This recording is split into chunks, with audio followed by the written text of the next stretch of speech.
Hello, I'm Sebastian. Welcome to Nine Nar Trees podcast. Today, I will summarize and review the book, Structures, or Why Things Do Not Fall Down, by J.E. Gordon is a classic popular science and engineering book that explains how everyday objects and major feats of construction survive the forces trying to break them.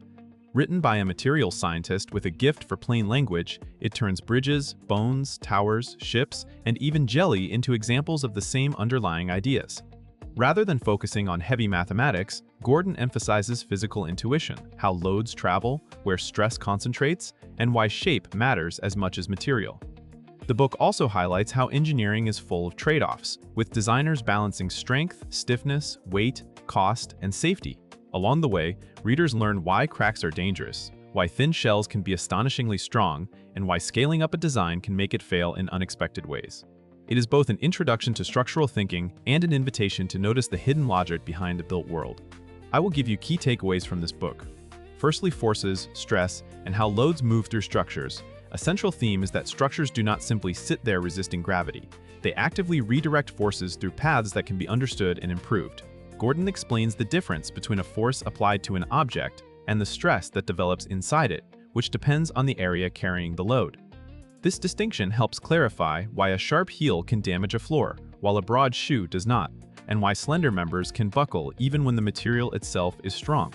He explores tension, compression, shear, bending, and torsion as the basic ways loads show up in real objects, then shows how these often appear in combination. Readers are guided to think about where the load enters, where it exits, and what intermediate elements must transmit it. This load path thinking makes failures less mysterious. If a connection is weak, if a member is poorly braced, or if bending creates high stress at an edge, collapse becomes understandable. The approach also reveals why simple changes in geometry, support conditions, and bracing can dramatically increase performance without changing the material at all.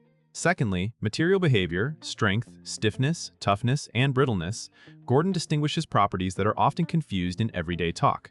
Strength concerns how much stress a material can withstand before failing, while stiffness describes how much it deforms under load. Toughness relates to how much energy a material can absorb before fracturing, which is why a tough material can be safer than a merely strong one. He connects these ideas to practical choices, such as why glass can be strong in compression yet fail catastrophically, and why metals often tolerate flaws better because they can deform plastically and blunt crack tips. The book emphasizes that real materials are imperfect. Microscopic defects, inclusions, and surface scratches can dominate performance, especially in brittle substances.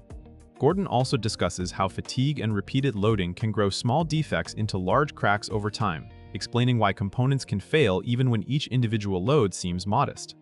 By treating materials as living participants in a design rather than idealized constants, the reader gains a grounded sense of why engineers care about heat treatment, manufacturing quality, and inspection, not just the nominal strength numbers in a table. Thirdly, beams, columns, and the geometry of bending and buckling. Many real structures rely on members that look simple but behave in subtly different ways depending on their shape and support. Gordon uses beams and columns to show why geometry is often more influential than material choice. In bending, the outer fibers of a beam see the greatest tension and compression, which explains why I-beams place material far from the neutral axis and achieve high stiffness with low weight.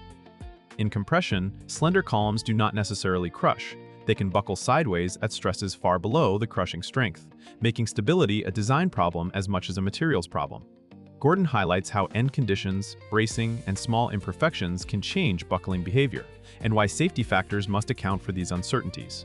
The discussion makes clear why long, thin members demand careful design, why adding depth to a beam can be more effective than making it thicker, and why engineers love triangulation and trusses for turning bending into mostly axial forces. These insights help readers interpret the logic behind familiar forms, from shelf brackets to skyscraper frames. Fourthly, shells, pressure, and the surprising power of thin forms. The book explores how thin shells and curved surfaces can be exceptionally efficient, even when the material itself is not particularly thick or heavy. Gordon explains that curvature can redirect loads into membrane stresses, allowing domes, arches, cylinders, and spheres to carry forces primarily through tension and compression rather than bending. This is why eggshells, beverage cans, pipes, and aircraft fuselages can resist significant loads relative to their weight. At the same time, thin shells can be vulnerable to local buckling, dents, and imperfections that cause sudden collapse, which is why careful manufacturing and stiffening ribs matter. Gordon connects these principles to pressure vessels and how internal pressure induces hoop and longitudinal stresses, clarifying why geometry influences safe operating limits. He also points out that a structure optimized for one load case can be fragile under another, such as when a cylindrical shell that performs well in tension becomes unstable in external pressure. The result is a nuanced picture of elegance and risk. Shells are the engineer's shortcut to lightness, but they demand respect for stability and defects. Lastly, scaling laws and why big things behave differently than small ones. One of Gordon's most memorable contributions is showing how scale changes the rules. If you scale an object up uniformly, its volume and weight grow faster than its cross-sectional area, so the stresses caused by self-weight increase with size. This helps explain why a design that works as a model can fail when built full size, and why large animals need thicker legs relative to their bodies than small animals.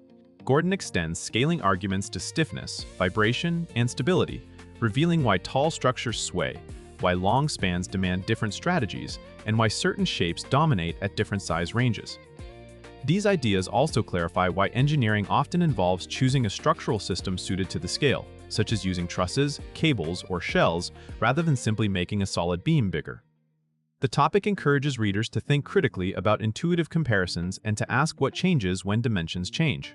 Scaling also links back to materials, defects, manufacturing tolerances, and crack behavior can have more severe consequences in large structures. By the end, the reader sees scale as a fundamental design variable, not a mere detail. In conclusion, this book suits curious non-engineers, students entering engineering or architecture, and experienced practitioners who want a refreshing, concept-driven view of structural behavior. It is especially valuable for readers who prefer understanding over formulas, because it builds intuition about load paths, stress concentrations, buckling, cracking, and the often counterintuitive effects of size.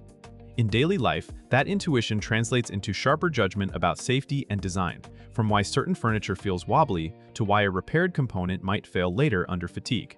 It also strengthens critical thinking.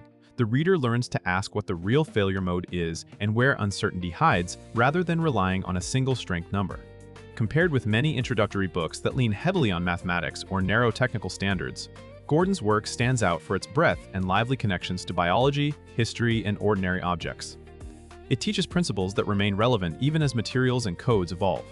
For buyers choosing among popular engineering titles, this one earns its place by making structural thinking memorable, transferable, and genuinely enjoyable, with insights that keep paying off whenever you look at how things are built. If you would like to support J.E. Gordon, you can buy the book through the Amazon link I've provided in the podcast description. After reading the book, please let me know what you think and share your thoughts. See you around.